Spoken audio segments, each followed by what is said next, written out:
Un feliz sábado. Qué lindo es sentirse bien acompañado, ¿verdad?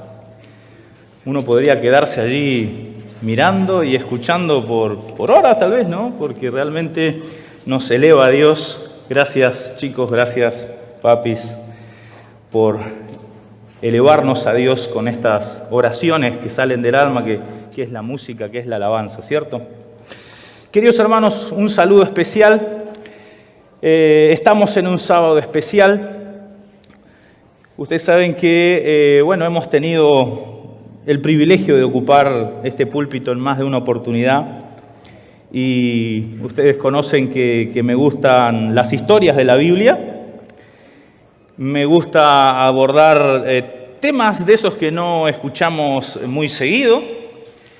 Y a veces eso tiene que ver no con hablar de algo que parezca nuevo o un nuevo enfoque de algo, sino a veces eso tiene que ver con apoyar, visibilizar tal vez el trabajo de alguno de los ministerios de nuestra iglesia, que trabajan allí detrás de bambalinas, pero que son una parte importante de nuestra iglesia y de lo que hacemos como iglesia. Este es el sábado especial de ASA en todo el territorio de la División Sudamericana. Y como anciano de la iglesia que le toca acompañar estos ministerios, queremos de alguna manera en esta mañana poder hablar del servicio cristiano, del servicio cristiano que significa demostrar amor a las personas atendiendo sus necesidades, ¿cierto? Y eso es un poquito lo que vamos a hacer en esta mañana. El título de nuestro tema es Yo te sustentaré. Hay una imagen allí de las diapositivas que hemos preparado, donde se presenta el título de este tema. Me gustó una imagen que encontré allí en internet. Si me ayudan los chicos allí, lo agradecemos. En esa imagen se ven unas manos vacías, ¿no? Extendidas. ¿Están? Ah, gracias. ¿Ok? Y me gustó esa imagen, ¿no? ¿Quién podría pensar que manos como esas podrían sustentar a alguien, ¿cierto? Varias lecturas podría darnos esa imagen, esas manos extendidas hacia adelante, tal vez en actitud de recibir algo. Están preparadas como para que alguien ponga algo allí en sus manos. Pero otra lectura también podría ser de manos que están dispuestas, que se ponen a disposición, ¿cierto? Que aunque las veamos rústicas, trabajadas, están siendo ofrecidas. Así que un poquito de esto vamos a hablar, ¿no? Porque a veces, más que de manos llenas, el Señor necesita manos dispuestas. ¿Ok? Más que manos llenas, el Señor necesita manos dispuestas. Y esa es la lección que nos va a dejar la historia en la cual vamos a basar nuestro sermón esta mañana, que encontramos en el primer libro de Reyes, capítulo 17, versículos del 8 en adelante. Ya en la historia de los niños hemos recibido un adelanto de esta historia. ¿Ok? Así que vamos a ir analizando algunas partecitas de esta historia, algunas lecciones para nosotros hoy, por supuesto. Y lo primero que vamos a hacer es ofrecer el contexto histórico de esta historia. La historia transcurre en la ciudad de Sarepta. Estamos en el periodo histórico de la monarquía dividida en Israel, puntualmente en el reino del norte, en el reino de las 10 tribus del norte. Gobierna este territorio el rey Acab, casado con una mujer muy conocida, Jezabel, no por lo positivo, sino por todo lo negativo que sabemos de esta mujer. En este periodo, gracias a la influencia de esta mujer, se introdujo el culto a los dioses paganos en Israel. El nombre Jezabel, de hecho, uno de los posibles significados es doncella de Baal. Era una princesa fenicia, hija del rey Edbaal, cuyo nombre también entre algunos de los significados posibles es el que está con Baal o junto a Baal. Así que noten ya cómo los nombres de estas personas dan un reflejo de su identidad de lo que quieren en la vida o de lo que les importa en la vida. Y Sidón pertenecía a este pueblo, a un pueblo pagano con el cual Israel había intentado entrar en una especie de pacto, uniendo, ¿verdad?, al rey con una hija del rey allí. Y entonces en estos días se introduce en Israel el culto pagano, principalmente la adoración a los dioses Baal y Asera. Y bajo la influencia de Jezabel, ¿verdad?, se promovió la activa adoración a estos dioses, sofocando y eliminando el culto al Dios verdadero, al Dios Jehová. Así que, auspiciado también por esta mujer, se produce una persecución de los profetas del Señor. Ella era enérgica en su afán de erradicar la adoración a Jehová. Y eso le hizo perseguir a profetas, sacerdotes y personas que se mantuvieran fieles a la adoración del Dios verdadero. En la mayoría de los casos recurriendo al exterminio, es decir, eliminando, asesinando, matando a aquellas personas. Y también por la influencia de esta mujer hemos de ver que el reinado estaba plagado de conspiraciones y de manipulación. De hecho, la figura de Jezabel está estrechamente asociada a las intrigas y a la manipulación política para asegurar el poder de la dinastía reinante. Uno de los episodios más trágicos que se narra de este periodo es, por ejemplo, la historia de Nabot y de cómo fue asesinado para poder satisfacer los caprichos del rey. Así que este es el contexto histórico, y en ese contexto histórico, que de paso era un contexto de prosperidad económica. Es decir, si nosotros nos olvidamos de la Biblia y leyéramos, ¿verdad?, los anales del reinado de Acab, la verdad que estaríamos hablando de uno de los reyes más extraordinarios que tuvo el reino del norte. No hubo tal magnitud de construcciones como en los días de Acab. No hubo tal poderío militar como en los días de Omri, padre de Acab, y de Acab. Las crónicas asirias nos registran que estos reyes, Omri y Acab, fueron capaces de enfrentar a la gran potencia del norte que se avisoraba por aquellos días, que era el imperio neoasirio. Ganaron una extraordinaria batalla, la batalla de Karkar. Pueden googlear y buscar después cómo el rey Acab logró vencer, junto con una coalición de estados, ¿verdad?, liderar esa coalición y vencer a uno de los más grandes reyes asirios.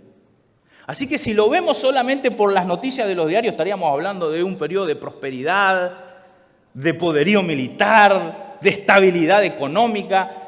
Dormían en camas de marfil, la clase, ¿verdad?, pudiente, es decir, todo tipo de excesos. Pero entonces el Señor necesitaba hacer algo para frenar, porque claro, la propaganda política era esto gracias a Baal, todo esto gracias a Asera. Elías, ve y preséntate delante del rey y dile, ¿no? Y entonces allí el profeta se presenta, irrumpe en la corte, sin miedo, se planta allí y le dice, no va a llover más hasta que yo lo diga. Y se fue. A partir de allí la cosa cambia. Primer año no llovió. Y esta es una tierra que necesita de la lluvia. Un año sin lluvia ya deja un desastre, pero 2, 3, y la cosa continuaba. Así que la sequía fue grande en la tierra. En ese primer momento el Señor cuidó al profeta Elías allí en un lugarcito donde había un arroyo y fue sustentado por el Señor con el agua de aquel arroyo y con las aves, los cuervos que venían a alimentarlo, a traerle comida todos los días. Pero el arroyito se secó y el Señor dispuso que debía ir a otro lugar. Y allí comienza nuestra historia. Entonces vino palabra del Señor a Elías. Leo el versículo 8 del capítulo 17 del primer libro de Reyes. Entonces vino palabra del Señor a Elías. Levántate, vete a Sarepta de Sidón y quédate allí. Yo he mandado allí a una viuda que te sustente. A mí me llama mucho la atención este versículo, sobre todo el versículo 9. Porque hay dos paradojas allí.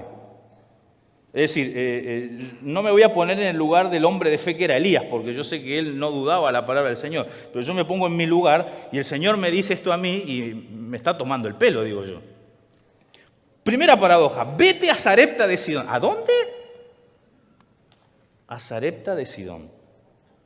Sarepta era una antigua ciudad, un puerto de Fenicia, que quedaba ubicado al norte de Tiro, entre Tiro y Sidón. Y pertenecía a la influencia de Sidón. ¿Qué ciudad? Sidón. ¿De dónde era Jezabel? Sidón.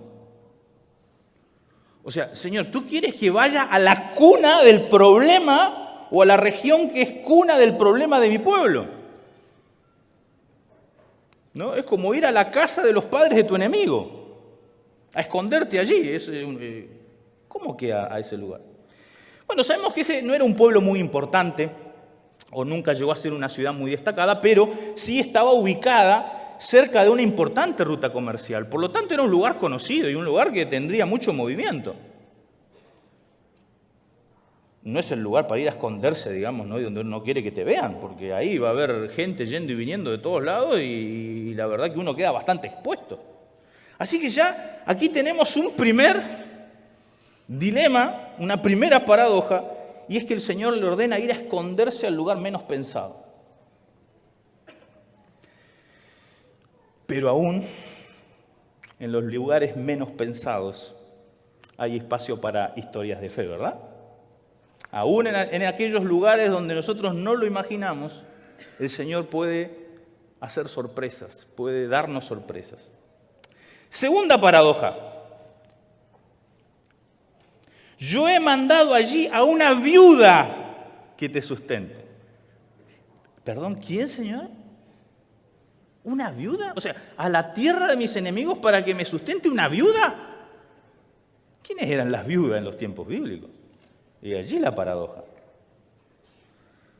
Porque claramente en los tiempos antiguos la situación de las viudas era extremadamente difícil, desafiante. Varias cosas podemos señalar. Hay una siguiente diapositiva allí que nos resume tal vez algunos de los aspectos críticos en la vida de una viuda. Primero, la pérdida del apoyo económico, porque la muerte del esposo supone la pérdida del principal proveedor de la familia. En una época donde las mujeres tenían pocas posibilidades de trabajar fuera del hogar. Así que eso las ponía en una situación de vulnerabilidad. Ausencia de derechos legales. La mayoría de las sociedades antiguas, y sobre todo las paganas, como la que nos encontramos en este relato, las mujeres prácticamente no tenían derechos legales y su situación se complicaba bastante si eran viudas, además. Peor todavía. Así que tenían problemas para heredar bienes, propiedades, no estaban amparadas. Dependían de la caridad, de sus familiares, de las personas de su comunidad, del gobierno. Pero lo cierto es que a veces podían ser apoyadas por alguna reglamentación, pero esto variaba de cultura en cultura y variaba también en las épocas. Israel tenía leyes para el cuidado de las viudas, pero no todos los pueblos los tenían y no siempre Israel cumplió con esas leyes. Esto ubicaba a estas personas en una extrema vulnerabilidad social, porque las mujeres viudas por lo general sufrían también de discriminación, de estigmatización también, porque se consideraba que la muerte del esposo podía estar vinculado a algún problema con ellas. Así que terminaban siendo vistas como una carga para la sociedad o incluso también como mujeres malditas, con las cuales nadie quería asociarse. Esto a su vez creaba el espacio propicio para que haya riesgo de explotación. Se las dejaba vulnerables al poder de los grandes y podían ser objeto de abuso y de manipulación. He allí la importancia de los hijos para una viuda, porque el hijo podía llegar a ser su sustentador el día de mañana. Qué importante era para una viuda tener hijos. Y por supuesto, de la óptica de Israel, podía haber un plus para ellas, y es el refugio en Dios. porque la fe en Dios podía ser para ellas una fuente de consuelo y de esperanza. Pero eso en la religión de Israel. ¿Qué de Sarepta de Sidón? La verdad que no sabemos. Pero podemos decir en términos generales que la viudez en la antigüedad era una situación complicada que requería apoyo y solidaridad de la comunidad. Entonces, que Elías vaya a ser sustentado por una viuda es como que no hace sentido, porque va a ir al lugar de alguien que es vulnerable y que no va a tener lo necesario para sostenerlo. Vete a esconder en la casa de un rey, de un príncipe, de un general, de alguien que te pueda proteger, pero no de una viuda, y menos en la tierra de tus enemigos. Bueno, yo no sé si hubiera aceptado la invitación del Señor, pero Elías, que era un hombre de fe, al menos el texto bíblico no nos registra ninguna queja, ningún reproche, avanza y se va confiado en la palabra del Señor. Aún en la triste historia de una pobre viuda hay lugar para escribir páginas de fe y de superación. Esto es algo que nos va a dejar en claro esta historia. Decíamos entonces la confianza en Dios. Dios por alguna razón tenía un expreso interés en las viudas y una espesa preocupación por ellas. A lo largo de la Biblia el Señor se presenta de maneras muy lindas en relación a los más desválidos o desamparados de la sociedad. Quiero leer algunos textos. Ustedes pueden acompañarme con sus Biblias. Por ejemplo, el Salmo 68:5. Leo de la Nueva Versión Internacional. Presenta a Dios como Padre de huérfanos y defensor de viudas, es Dios en su santa morada. ¡Qué linda imagen de Dios! ¿Quién es Dios? El Padre de los huérfanos y el defensor de las viudas. Deuteronomio capítulo 10, versículo 18. Leo de la misma versión. Él defiende el derecho del huérfano y de la viuda y ama al extranjero dándole pan y ropa. Qué linda imagen del Señor. Salmo 146:9. Salmo 146:9. El Señor protege al extranjero y sostiene al huérfano y a la viuda, pero frustra los planes del impío o de los impíos. Última referencia, Isaías 1:17, donde Dios llama al pueblo a imitar su preocupación por la gente desvalida. Aprendan a hacer el bien, busquen la justicia, socorran al oprimido, hagan justicia al huérfano, defiendan los derechos de la viuda. Qué lindos textos, qué lindas imágenes se nos vuelca allí. Con esto en mente, con esta preocupación que el Señor tiene por los que necesitan de sustento, de apoyo, por aquellos vulnerables de la sociedad, vayamos a nuestro relato nuevamente y leamos a partir del versículo 10 de esta historia. Primero de Reyes, capítulo 17, a partir del versículo 10.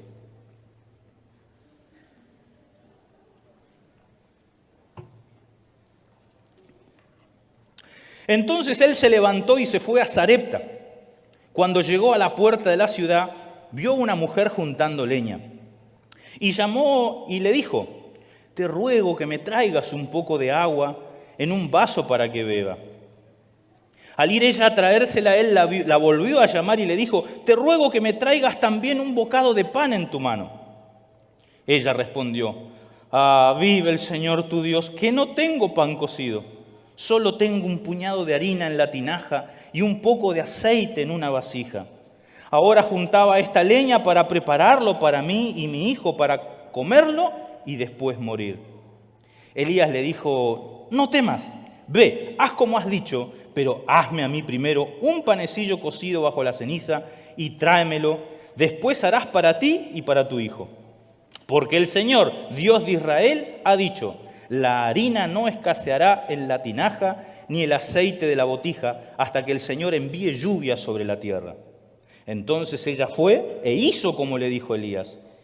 Y comió él, ella y su casa durante muchos días. Y la harina no se acabó de la tinaja, ni el aceite de la botija, conforme a la palabra del Señor dicha por Elías. ¿Qué es lo que puedo pensar de evento y de esta mujer, primero que nada, esta viuda debe haber orado sinceramente al Dios de Israel. ¿Saben? Jesús llamó la atención sobre este hecho. Jesús dijo, ¿no había muchas viudas en los días de Elías? Y sin embargo, ¿a dónde fue enviado Elías? A Sarepta de Sidón. El texto bíblico por alguna razón no nos da todos los detalles, todo lo que hay detrás de esta historia. Nos muestra directamente ya este episodio en particular. Pero uno puede imaginarse la historia que podía estar detrás de esta mujer. Si Dios es defensor de las viudas, si Dios escucha atentamente la oración de sus hijos, si Dios decidió enviar a Elías allí, es sin lugar a dudas porque Dios había atendido a los ruegos de aquella mujer. Dios estuvo atenta a sus necesidades, sabía lo que necesitaba y Dios le envió lo mejor que tenía.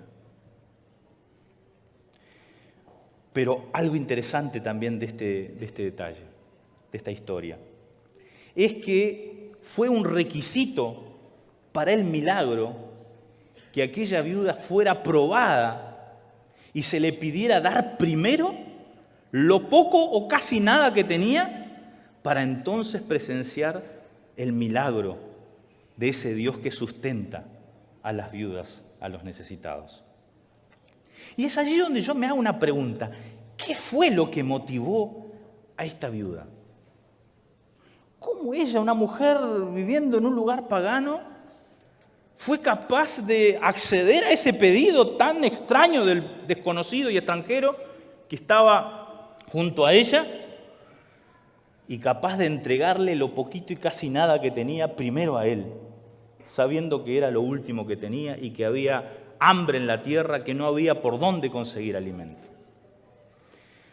Lo primero que se me viene a la mente como una posible respuesta es tal vez la cultura del pobre. Claro, en el contexto de la pobreza y de las miserias reinan los vicios, las miserias humanas, las pasiones, la ignorancia, las supersticiones. Pero en esos contextos también hay valores solidarios, comunitarios muy fuertes. Valores de cooperación y de ayuda mutua. Diríamos que se trata de códigos muy fuertes. Códigos que a veces tienen el peso de una costumbre, de una tradición que permea el entramado social. ¿Me permiten algunos ejemplos? Y en esto voy a necesitar o quiero compartirle algunas palabras de algún idioma que yo sé. Tranquilo, no es el hebreo, sino el chileno básico. ¿Ok? ¿Están dispuestos a aprender algunas palabras de chileno básico? Creo que la mayoría sabe que yo soy nacido en Chile, criado allí hasta los 6 años, luego por las cosas de la vida vinimos a Argentina y nos hemos criado en esta hermosa tierra, pero tengo mis raíces en aquel país trasandino, ¿verdad? Y entonces hay un vocabulario que es parte de mi infancia y que mi esposa se ríe cuando a veces hablo con mi familia porque me sale la tonada chilena, ¿no? Claro, con mis padres y hermanos hablamos en tono común de nuestra infancia, de cómo nos hemos criado. Y ahí salen palabras que yo a veces pensaba que las tenía olvidadas, pero de pronto mi neurona engancha que las tengo todavía allí a disposición, ¿no? Y una de esas prácticas, esas palabras, es la palabra minga. Bueno, aquí tiene otra connotación en Argentina, pero la minga es una costumbre común a varios pueblos originarios de América, de paso, no es exclusivo de Chile, pero en Chile, el lugar donde yo me crecí hasta los 6 años, es una isla, la isla grande de Chiloé. Vivíamos en el norte de esa isla que se llama Ancud, la ciudad de ese lugar.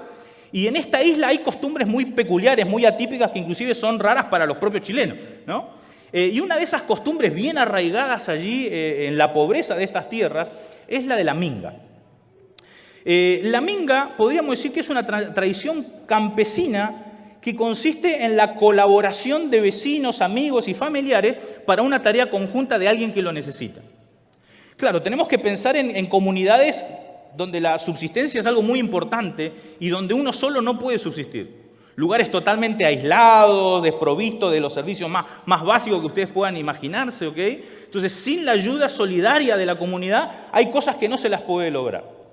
No sé por qué razón se da a veces la necesidad de la gente de mover su casa. Esta gente son excelentes carpinteros, las casas son extraordinarias, ¿no? Gente campesina que hace unas casas. Entonces, pero la mueven, se la llevan a la casa. ¿Cómo se la llevan? Bueno, esta es una minga de casa, lo que ustedes ven allí. A la casa se la refuerza por dentro, se la levanta de sus cimientos, se mete debajo unos troncos directamente, troncos grandes, que a veces son trabajados para que hagan de trineo. Y luego, ¿verdad?, a esa casa se la enganchan distintas yuntas de bueyes o de toros, ¿verdad? Hoy en día un poquito más sofisticado, tractores, pero la costumbre antigua era con bueyes, con yunta de bueyes, y se comienza a arrastrar esa casa siendo guiada por los toros y todos los vecinos. Entonces, cuando alguien necesita mover su casa, hace un llamado a la solidaridad. Por lo general esto se hace por radio y se avisa, familia tal está necesitando, ¿verdad?, ayuda para una minga. O se convoca a la minga en la casa de fulanito, Y entonces llegan los familiares, los vecinos, los amigos, todo el que puede y el que está advertido llega porque es un deber social ayudar. Cuando alguien pide una minga, la comunidad está comprometida y tiene que ir a ayudar. Obviamente hay un compromiso. El que convoca a la minga tiene que hacer una rica comida para agasajar a toda esa gente en labores que a veces pueden durar días. Siguiente imagen, por favor, otra peculiaridad, porque a estas casas las hacen flotar también. O sea, hay que moverla, pero a veces la tienen que mover a la isla de enfrente. ¿Y cómo hace? No importa, se la lleva, se le hace todo lo necesario y se la lleva flotando, ¿verdad? Entonces es una tarea muy extraordinaria, muy linda. Ustedes pueden ver videos en YouTube de esto, es muy lindo, muy interesante todo lo que se vive allí en el contexto de la minga, ¿no? De la minga chilota en este caso. Bien, otra palabrita, ¿ok? Segunda palabrita de chileno básico. Ayúdenme con la siguiente diapositiva. Una paleteada o ser paleteado, ¿no? Busqué en el diccionario de americanismos. Palabra típica de Chile, ¿qué significa? En el caso de la paleteada, ayuda generalmente desinteresada que se presta o se pide a alguien para realizar una tarea. Y en el caso de ser paleteado, ¿verdad?, que funciona como un adjetivo, según el diccionario chileno sería lo siguiente: adjetivo dicho a una persona con buena voluntad que cumple un favor pedido. ¿Quién es el paleteado? Aquella persona que está dispuesta a dar ayuda de manera desinteresada. ¿Qué es hacer una paleteada? Es dar ayuda, ¿no? Entonces, una frase típica ya, haceme la paleteada, ¿no? Haceme la paleteada, dale, sé paleteado conmigo, ¿no? Entonces, ser ayudador, pero claro, esto es muy valorado. El paleteado es una persona muy valorada en la comunidad, porque todos sabemos que algún día vamos a necesitar ayuda, ¿verdad? Entonces todos estamos dispuestos a ayudar porque el día de mañana me va a tocar a mí pedir ayuda. Así que es un valor muy arraigado en la sociedad, en la comunidad donde yo crecí esos primeros años de mi vida. Tercera y última palabra, ¿ok? Bolsero. O bolsear, el verbo, ¿no? Verbo bolsear, adjetivo ser bolsero, ¿ok? Encontré una definición muy linda. Yo tengo un concepto un poquito mejor de esta palabra, pero el diccionario chileno dice pedir a otros habitualmente aprovecharse de los demás. Sí, tiene un poquito de eso, pero en el contexto en que yo me crecí, tiene un matiz, ¿no? Tiene un matiz. ¿Qué es ser bolsero? Bien, tenemos que poner en contexto la costumbre o la situación de vida. Estoy hablando de un contexto de pobreza, yo crecí en un contexto de mucha pobreza, ¿ok? Entonces, cuando nosotros siendo niños teníamos la posibilidad de ir a un lugar donde había comida, ¿qué ve el niño cuando ve la comida? ¿En qué piensa el niño cuando ve esa comida? Por supuesto, en el hambre que tiene y las ganas de comer eso, pero no necesariamente es lo primero que viene a la mente. El niño que pasa muchas necesidades piensa en sus padres, piensa en sus hermanos y piensa en cómo puede hacer para llevarle esa comida o algo de esa comida rica que no se ve todos los días a alguno de sus hermanos, ¿ok? Entonces, práctica con la que yo me creí, invitaban a cumpleaños, invitaban a comidas comunitarias y nosotros, ¿qué hacíamos? Guardábamos comida. Ser un bolsero. Llevar la bolsita, poner comida en la bolsita, porque vos le vas a llevar comida a tu mamá, a tus hermanos. No había una emoción más linda, querida familia, ¿no?, que llegar a tu casa, abrir la bolsita y compartirle un pedazo de torta todo así abollado, ¿verdad? Alguna galletita, alguna cosa rica, ¿ok? Entonces, de esa práctica cotidiana, ¿verdad?, de poner en bolsa, de llevarse a la casa para compartir a la familia, sale este uso idiomático, ¿verdad?, de bolsear, ya no solamente en esas situaciones, sino gran parte de mi infancia lo vivimos como familia. La necesidad de ir a visitar a algún familiar, algún vecino, en algún horario de comida, por lo menos para garantizarte un tecito caliente con un pedacito de pan, o alguna comida, un guisito que se le echa más agua y se... Entonces, era conocido esta práctica, ¿no? Vamos a bolsear, o cayó un bolsero, ¿verdad? Era caer a la casa de alguien esperando que en ese lugar, porque en casa no tienes comida, algo te van a dar. Así que gran parte de la infancia la pasamos bolseando, ¿no? Yendo a casas, buscando cosas. Esto es lo que se piensa en el contexto de la pobreza, ¿no? de la miseria. Así que, volviendo a nuestra historia, volviendo a nuestro relato, ¿qué es lo que motivó a esa mujer? Aunque aún en un contexto pagano, ¿no será que también había principios, valores, ¿verdad?, de compartir, de entregar? Sí, muy posiblemente. Pero claramente en nuestra historia operó algo más que la cultura. En nuestra historia operó también la fe, ¿o no? Tal vez el principal elemento de esta historia que caracterizó el gesto de la mujer, más que el de la cultura, fue el de la fe. Algunos indicios. Bueno, primero, ella se mostró gentil con el forastero. Nos hace recordar a Rebeca, a Lot, cuando a la puerta de la ciudad reciben a un forastero y de manera hospitalaria tratan de ayudarlo. Pero un detalle más específico, aquella mujer conocía algo sobre el Dios verdadero. ¿Acaso no le dijo, vive el Señor tu Dios? ¿Cómo sabía cuál era su Dios? Es que algo sabía, algo sabía. Algo vio en ese hombre, lo identificó con claridad. Y el segundo rasgo de fe se vio al creer en la promesa, porque el profeta le dijo, el Señor me ha dicho que no va a faltarte, si tú haces esto no te va a faltar. Ella entonces creyó.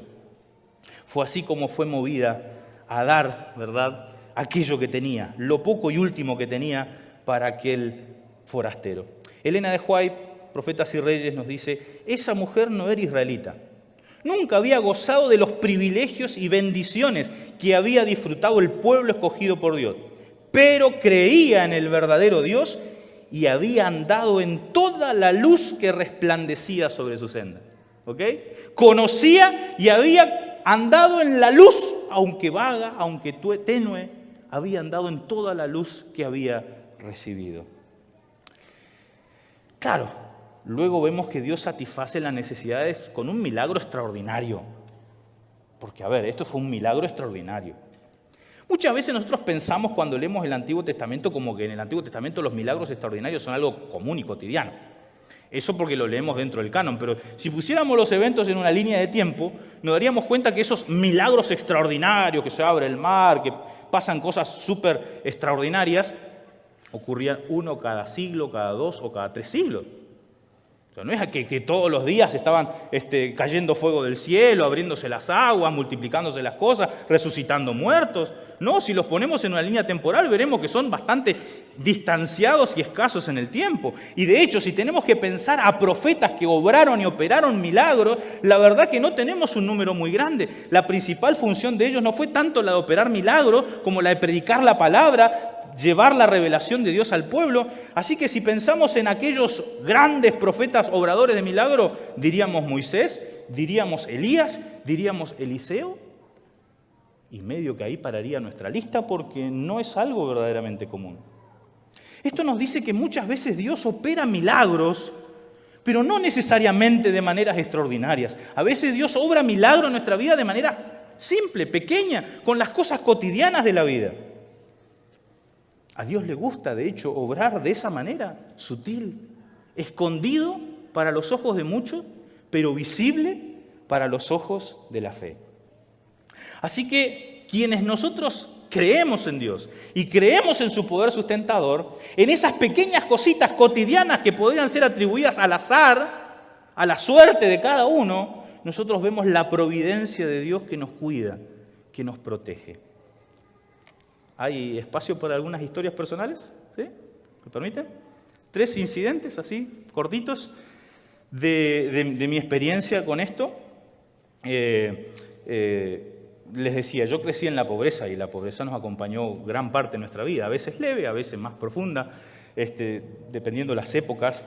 Pero una de las épocas difíciles fue, allá por el año 2001, 2002, crisis, ¿no? Conocemos aquí, los que son más grandes, la crisis económica que atravesó nuestro país aquí en aquella fecha. Nosotros veníamos de vivir con relativa estabilidad, con carencias, pero con relativa estabilidad. Teníamos por primera vez una casa bastante confortable dentro de lo que habíamos tenido en el pasado, pero esa crisis nos dejó sin trabajo a mis padres, sin la casa, hubo que entregarla, ir a vivirse a algún lugar donde podíamos, y la verdad que el único sueldo que entraba era el de mi cuñado y para mantener a toda una gran familia. Y entonces fue justo la época donde yo entraba en la iglesia. Yo entré, el primer sábado que yo visité la iglesia fue el 13 de octubre del año 2001. Ese noviembre se armó el desastre, ¿verdad? Diciembre no teníamos casa, o sea, 2 meses después de entrar a la iglesia, sin casa, sin trabajo, sin comida, sin nada. Pero yo estaba en la iglesia. Entonces ahí se dieron mis primeras experiencias de fe. Son pequeñas, son lejanas hoy en día, pero fueron las primeras mías y por lo tanto me siguen impactando. Dios operó después cosas mucho más sorprendentes en mi vida, pero estas primeras las guardo con mucho cariño porque fueron las que me enseñaron a confiar en Dios. Primera, creo que esta fue la primera. Se había acabado la leche de mi sobrino. Era un bebé de 1 año y poquito y necesitaba la leche para alimentarse, no había, ya se había gastado nosotros, ya la comida y demás, ¿verdad? Y yo venía muy angustiado y veía la angustia en uno de mis hermanos, ¿verdad? De no poder tener para darle de comer a su hijo. Era algo terrible. Ustedes no saben lo que se siente, la impotencia que se siente en este tipo de circunstancias, ¿no? Y entonces, en aquella época, cuando las monedas valían algo, ¿verdad? Yo decía, bueno, yo tengo algún ahorro, tengo. Y entonces me acuerdo, esta fue mi primera oración de fe, yo le dije, Señor, yo sé que tengo algunas moneditas, por favor, que cuando cuente esas moneditas llegue a lo que hace falta, que eran 10 pesos. En aquella época, que llegue a los 10 pesos para que mi hermano pueda comprarle la leche. Esa fue una oración, una de mis primeras oraciones de fe, sencilla, pero era una oración de fe. Entonces voy a mi cajoncito donde tenía mis monedas y empiezo a contar y saco algo del bolsillo y busco una billetera y busco otra billetera vieja y cajones por aquí, cajones por allá. Junté. ¿Cuánto tenía? 10 pesos. Se lo di a mi hermano. Todo lo que tenía. Acá está. ¡Qué alegría! Me sentí feliz de poder ayudar en esa circunstancia, pero ¿saben qué? La dicha que me generó es Dios contestó mi oración. Otro podría haberlo entendido de otra manera, pero no, fue tu generosidad. No, pero yo en eso vi la intervención de Dios. Entonces, eso fue el primer pasito que me ayudó a pedirle al Señor más. Puedo confiar en Dios, Él cumple, puedo pedir más. Otro día.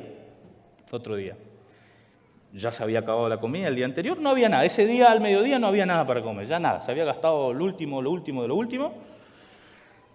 Habíamos desayunado té solito, no sé si había alguna galletita para cada uno, no sé cómo fue la historia. Estábamos parados, sentados allí en casa, ¿verdad? Al mediodía, no sabíamos qué íbamos a hacer. Yo había orado esa mañana. Yo le dije, fui a la escuela con hambre, ¿verdad? De días. Y dije, Señor, tú sabes que así no podemos seguir. Tú no me fallaste el otro día, haz algo. Ese mediodía golpean la puerta, un hermano de iglesia en su camioneta nos traía bolsas de comida, ¿verdad? En gran cantidad, habían hecho una colecta en la iglesia, conocían nuestra necesidad y nos llegaron esto. Fue la solidaridad de los hermanos, pero para mí también, ¿qué fue?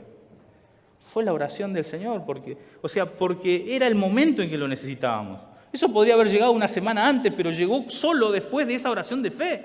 Cuando oré con fe, ¿verdad? Yo sentí que Dios ahora respondía. Otra cosita sencilla donde también vi el cuidado de Dios en ese tiempo. Se estaba construyendo nuestra iglesita, nuestra congregación, estábamos edificando. La iglesia, lo poquito que podía hacer, le estaba pagando unas horitas de trabajo a mi papá, ¿verdad? Para que construya, él es albañil. Construya, ¿verdad? La iglesia, y yo lo iba a ayudar para que haga la tarea más rápido y para pasar el tiempo, ¿verdad? Y nuevamente eran días de hambre, mucho hambre, ¿verdad? Y allí en el terreno de la iglesia había un almendro y una higuera. Yo soy de Comodoro Rivadavia, eso es un desierto. Si uno no riega algo, no crece nada. Si uno no cuida las cosas con mucho cariño y mucho empeño, no te da nada la cosa, ¿no? Entonces, ese año, yo no sé, eso estaba abandonado de años, pero como nunca antes ese almendro dio cantidades enormes de almendra, y esa higuera parecía que tenía 3, 4 producciones por mes más o menos, porque era impresionante. Así que yo me iba allí y todos los días nueces e higos. Era como estar en el Edén para mí, ¿no? ¿Cuántos días de hambre yo los sacié con lo más nutritivo que el Señor podía darme? Almendras e higos. Yo veía en eso el cuidado del Señor. ¿Se entiende de dónde vamos? Es decir, cuando nosotros oramos, cuando nosotros creemos en Dios, somos capaces de ver a Dios obrando aún en las pequeñas cosas de la vida. Esas pequeñas cosas insignificantes para uno son grandes respuestas a nuestras oraciones de fe. Y eso es lo que nosotros podemos ver en este relato. Aquella mujer oró y, ¡oh casualidad!, justo el día en que iba a gastar su última reserva minúscula de alimento, llega el profeta. ¿No es eso una respuesta a una oración de fe? Claro que sí, claro que sí. Ahora, pregunto, ¿solo la viuda y su hijo se beneficiaron del milagro? No. Elías también, ¿o no? Si comió, también él, todo ese tiempo. Y entonces, yo no sé si Elías fue la respuesta a la oración de la viuda, o la viuda y su hijo fueron la oración a la respuesta de Elías. Porque yo ya sé que Elías esto de estar solo no le gustaba mucho. Tenía una cuestión con esto de estar solo. Cuando estuvo allá en el Horeb le dijo, Señor, yo solo he quedado, ¿no? Entonces, yo no sé si Elías ahí perdidito en medio del desierto, solito, solo charlándole a los cuervos que venían, yo no sé si él no estaba orando, Señor, dame compañía, estoy solo. Y entonces, bueno, está bien, vení, vamos a juntar 2 necesidades y las vamos a unir y vamos a hacer algo. Claro, yo creo que Elías fue el más beneficiado. Llegó a ese lugar, vio la experiencia de fe de una persona, tuvo compañía, seguramente le cocinaban, seguramente le atendían, seguramente él jugaba con ese muchacho, se divertía, pasaban el momento, se reían. ¿Qué preferirían ustedes? ¿Estar solos en el desierto allá? ¿O en una casa, aunque humilde, aunque sencilla, pero con la confortable compañía de la calidez humana de una viuda, de un muchacho jovencito, con la picardía, con la alegría? Yo creo que Elías fue feliz en ese hogar, en ese lugar. Así que siempre que nosotros estamos dispuestos a dar, aún con las manos casi vacías, el Señor se encarga de llenarnos con cosas que no se pueden medir, no se pueden pesar, no se pueden contar, porque son cosas que son más importantes que el alimento, que el plato de comida. Y yo sé que estamos en una iglesia que sabe de eso, y por eso quiero dedicar un espacio para dar gracias, para contar también lo que la iglesia hace en esta área tan importante que es el servicio. Dijimos, este es el sábado dedicado a ASA en toda la división sudamericana.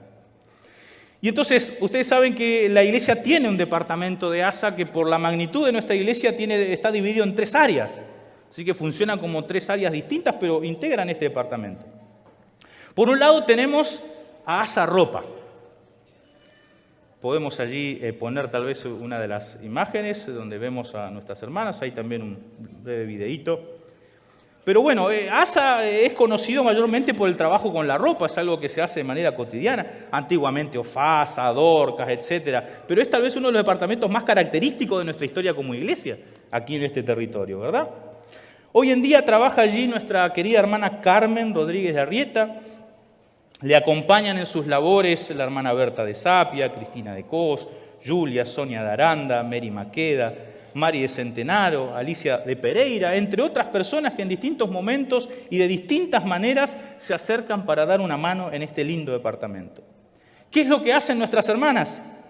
Buscan la ropa, piden, reciben donaciones, compran prendas de vestir, compran telas con las cuales elaboran algunas de las cosas que ellas luego finalmente entregan, fabrican frazadas, revisan, lavan, arreglan y acondicionan la ropa que reciben, la clasifican, la ordenan, se turnan para poder atender a las personas que llegan a buscar ropa, a buscar zapatos, otros elementos. Se trata de un trabajo constante de varias horas cada semana. Parece invisible, pero ese departamento trabaja como un relojito. Trabajan. Solo este trimestre se atendieron 234 tarjetas, que cada tarjeta representa a veces familia, así que estamos hablando de más personas. Se entregaron 1.005 prendas, 99 calzados, 90 artículos de cocina, 61 ropas de cama, 136 tocador y 142 cosas varias. ¡Wow! ¡Qué trabajo! ¡Qué cariño! En coser, en arreglar, en enmendar, en lavar, en aportar amor a toda esa tarea que dedican. Tenemos en nuestro departamento también el desayunador, que allá hace unos 12 o 13 años inicia este proyecto solidario gracias a nuestra querida hermana Graciela de Cotro y junto a otros hermanos que comprometidos llevaron adelante esta propuesta, esta iniciativa de dar un desayuno a aquellos jóvenes, principalmente estudiantes de nuestra comunidad que necesitaban esta ayuda. Ya desde aquellos años se consiguió que la cooperativa de agua de nuestra comunidad gentilmente pusiera a disposición las instalaciones donde en principio se daba el desayuno a los jóvenes, pero también donde se elaboran las cosas que se dan, donde se trabaja para poder proveer de esto. Y realmente estamos agradecidos a la generosidad de esta cooperativa porque no solamente nos da las instalaciones, también los servicios que son necesarios, calefacción en invierno, aire acondicionado en verano, la luz para todo lo que se utiliza en las máquinas, etcétera, que allí se utilizan. Realmente agradecidos porque no han pedido nada a cambio y es parte de la generosidad de ellos también. Actualmente lidera este ministerio el pastor Mato, acompañado por supuesto de varios hermanos, voluntarios, jóvenes y demás, entre ellos un becario que trabaja allí, Elías Leiva, que se encargan todas las semanas de atender las necesidades de nuestros jóvenes. Originalmente se daba un desayuno presencial 4 o 5 días a la semana, entonces se atendían a unos 45 o 50 chicos más o menos. Luego de la pandemia se pasó a otra modalidad de preparar bolsones y entregar. Eso ha continuado hasta el día de hoy. El año pasado hablábamos de unos 130 bolsones que se preparaban. Hoy estamos hablando de 160 bolsones que se preparan semanalmente. Bolsones que tienen allí, ¿verdad? Leche en polvo, malta, azúcar, mayonesa, galletas, avena, mantequilla de maní, de paso, hecha por ellos mismos, ¿ok? 7 fetas de queso, 7 panes, ¿ok? Y la labor de ellos consiste en conseguir, acopiar toda esta mercadería, preparar los bolsones semanalmente, entregarlos, etc. Doy fe de que se trata de dar lo mejor, con el cariño, con el amor, que eso también acompaña. Gracias, cuántas horas. Gracias, queridos hermanos, por ese hermoso ministerio. También está el departamento de alimentos, ¿no? ASA Alimentos, dirigido en este último tiempo por Marcelo.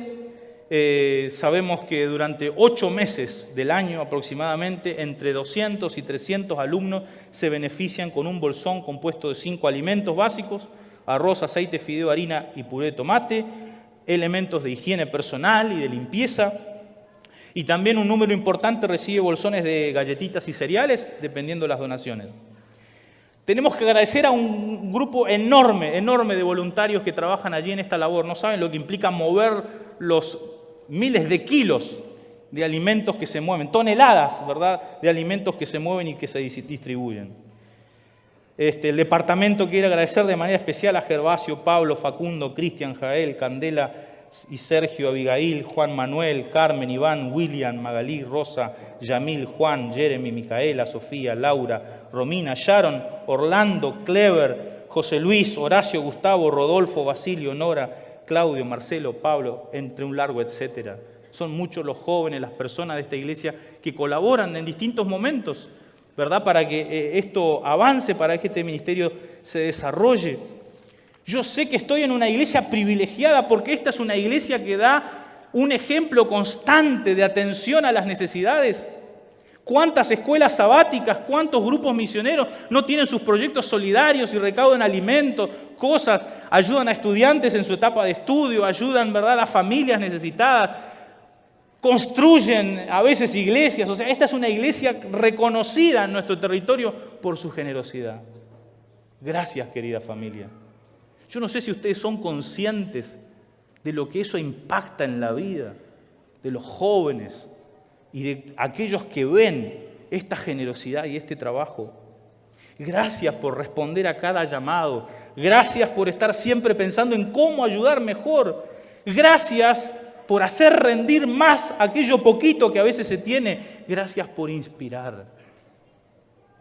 Gracias, queridos hermanos, por ese amor constante que ustedes ponen, ese cariño, ese amor. Porque algo que la historia nos enseña de la vida de Sarepta es que lo material es importante, pero tiene que venir acompañado de la calidez humana.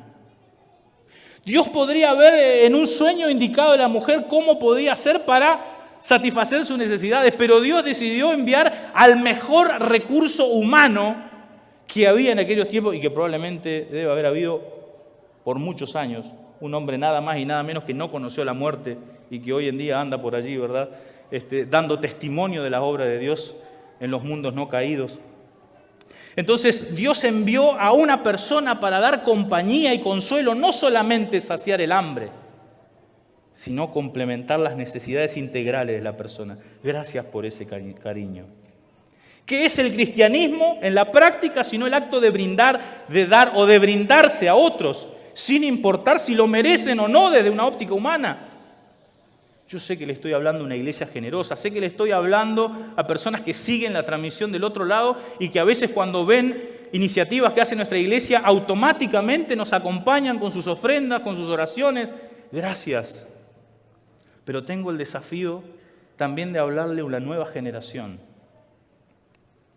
a las generaciones mías, los que vienen detrás. Porque saben, hay una realidad mundial, diversos estudios, diversos registros, de nuestra iglesia, de iglesias cristianas en general, que demuestran que con el paso de los años las nuevas generaciones no necesariamente tienen el mismo nivel de compromiso para sostener a la iglesia, para sostener los ministerios de una iglesia. Y hay confesiones cristianas que van cerrando, iglesias que se van desapareciendo porque ya nuevas generaciones no tienen esa identidad, ese compromiso. Qué ejemplo que tenemos aquí de poder trabajar integrados, intergeneracionalmente, porque vamos inspirando y vamos creando, ¿verdad?, lazos y vamos creando iniciativas para que las nuevas generaciones aprendan también y mantengan vivo. Pero es importante no perder esa esencia. Es importante no perder esencia. Bien, el tiempo se nos ha agotado. Hemos intentado reflexionar sobre la importancia de este ministerio. Hemos dedicado unas palabras de gratitud porque esta iglesia se lo merece, ¿verdad? Gracias verdaderamente. Pero es momento tal vez de fijar en nuestra mente al menos dos mensajes, ¿no? El propósito de este sermón es dejar al menos dos mensajes sencillos. Primero, Dios conoce y está atento a todas tus necesidades. Yo no sé si alguien sentado aquí esta mañana, alguien que está viendo la transmisión del otro lado, no está pasando un momento de necesidad. Sabemos que estamos en un contexto de crisis. Sabemos que no resulta fácil el día a día. Entonces, yo no sé si no hay alguien aquí, ¿verdad?, que se siente desamparado, que tiene una necesidad puntual y que viene orando, ¿verdad? El Señor conoce tu necesidad. El Señor conoce como conocía la de aquella viuda. Y Dios tiene preparado algo para ti. Yo no sé qué. No puedo ser profeta y decir qué.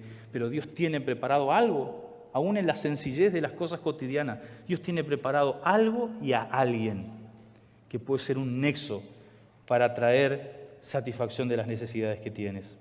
Aunque a veces Dios parezca escondido, lejano, Él está atento a cada lágrima, a cada suspiro, a cada clamor que se levanta sinceramente pidiendo ayuda. Dios está contigo. Segundo mensaje sencillo de esta mañana. Como cristianos necesitamos ser usados como canales de bendición para otros. Y esto es un camino de ida y vuelta, ¿no? A veces el que da es más bienaventurado. Así como Elías, así como aquella mujer, ambos dieron y ambos recibieron. Como cristianos no tenemos que olvidarnos de ser dadivosos. No dejemos de sentir la gratificación que implica sentirse usado por Dios. A veces nosotros podemos ser la respuesta a la oración de alguien que clama a escondidas a ese Dios del cielo que sabe, que conoce. Dice Elena de White, Profetas y Reyes, estas palabras no han perdido fuerza con el transcurso del tiempo. Nuestro Padre Celestial continúa poniendo en la senda de sus hijos oportunidades que son bendiciones disfrazadas, y aquellos que aprovechen esas oportunidades encuentran mucho gozo. Si derramares tu alma al hambriento y saciares el alma afligida, en las tinieblas nacerá tu luz y tu oscuridad será como el mediodía.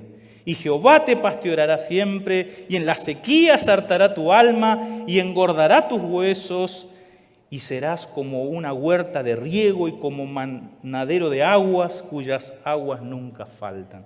Isaías 58, 10 y 11. Qué hermosa promesa encontramos allí. La bendición de dar, la bendición de sentir que el Señor también nos da más de aquello que nosotros damos. A Dios le gustan las manos vacías, o las manos con poco, pero sobre todo le gustan las manos que se muestran dispuestas. Que el Señor les bendiga.